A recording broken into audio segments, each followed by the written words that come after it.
mga kahawig ang kamukha ay tayong lahat, mga nilikha. Kung ika'y tapat na mananampalataya, ikaw ay kahawig ng mukha ni Jesus.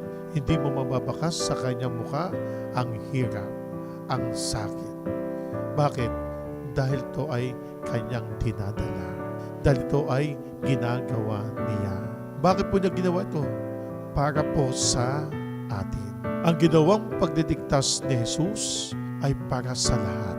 At sa ating pakikibahagi sa pagpapakasakit ni Kristo sa kanyang banal na mukha, ay ipakita rin po natin na tayo masaya sa ating pong pagdarasal, sa paggawa natin ng kabutihan sa ating kapwa, at ano pa man ang ating gagawin para sa kabutihan at sa kalulugod ng ating Panginoon Diyos, lalo ng ating Panginoon Jesucristo.